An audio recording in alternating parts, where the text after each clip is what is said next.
بندے کو ہر وقت یہ احساس رہے کہ میرا کوئی معبود ہے اور میں اس کا بندہ ہوں. یہ احساس جب انسان کے ساتھ جڑا رہتا ہے تو وہ کبھی بھی بندگی کے دائرے سے باہر نہیں نکلتا. ہم تو بارش تیز ہو تو نماز قضا ہو جاتی ہے.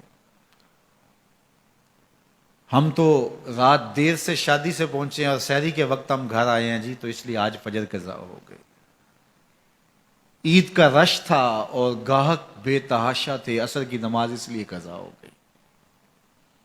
میں نے ٹوٹی کھولی، لائٹ نہیں تھی، پانی نہیں تھا، موٹر خراب تھی، اس لیے نماز قضا ہو گئی.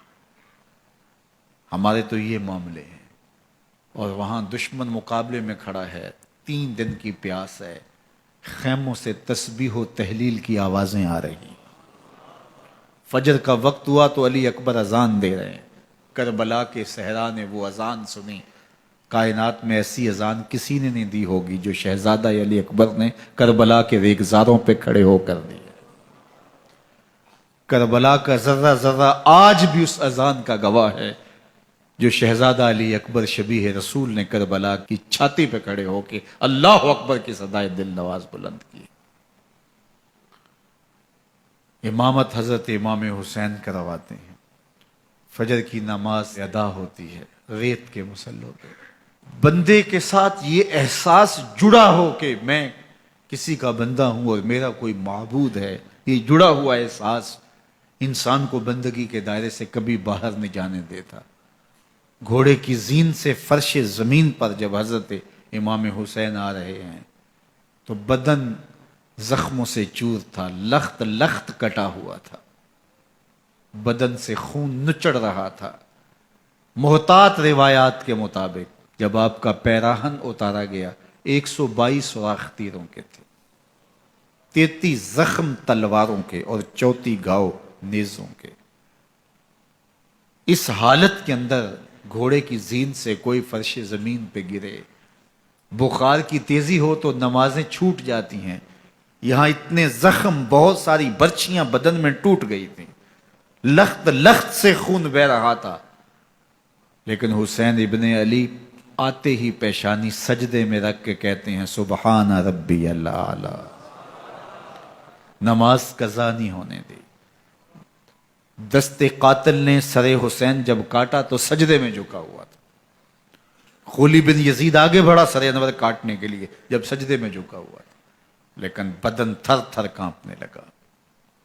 سنان بن انس آگے بڑھا، ہمت نہ پڑی. پھر شمر ذی الجوشن آگے بڑھ کے آپ کا سر کاٹتا ہے. کتنی دردناک کہانی ہے. تو سر دست قاتل نے تب کاٹا جب سجدے میں جھکا ہوا تھا، اور سر انور کاٹ کے نیزے کی نوک پہ چڑھایا گیا. یہ اس بات کا اعلان کرنے کے لیے کہ ہم جیت گئے ہیں. فتح کے نقارے بجنے لگے، لیکن لشکر یزید سے کوئی بول کے کہنے لگا ذرا غور سے دیکھو، یہ سر کٹ کے بھی سر بلندی ہے، کٹ گیا ہے پھر بھی اونچائی ہے. اب نیزے پر سر پرویا گیا اور فضا میں بلند کیا گیا تو کٹی ہوئی گردن کی جانب سے نیزہ ڈال لیا جاتا، لیکن نیزہ ڈالا گیا اس طرح کہ کٹی ہوئی گردن کا رخ آسمان کی طرف اور پیشانی کا رخ زمین کی طرف. ایک شاعر نے تخیل باندھا، باں کے سر نیزے پہ اور سوئے زمیں ہے روح، یعنی سجدہ ثانی کی ہے آرزو.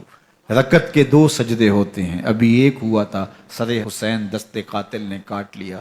کہا نیزے کی نوک پہ حسین کی پیشانی میں دوسرے سجدے کی آرزو مچل رہی. نماز قضا نہیں ہونے دی. مشکلات، حالات کی تلخیاں، پیاس کی شدت، مخدرات اسلام کے پردے کا خیال، 22,000 کا لشکر مقابل، 71 لاشیں اٹھا کے خیموں تک پہنچا چکے، کلیجہ زخمی، دل زخمی. اللہ اکبر. لیکن وقت نماز کا آیا، بدن لہو لہو ہے، لیکن حسین نے سجدہ قضا نہیں ہونے دیا. حسین ابن علی کے ماننے والوں، تمہارا سجدہ کیسے قضا ہو جاتا ہے؟ اگر حسین ابن علی کا پیار سینے میں موجود ہے تو پھر سجدہ قضا نہیں ہونا چاہیے. کربلا سے سیکھا جانے والا ہمارے لیے سبق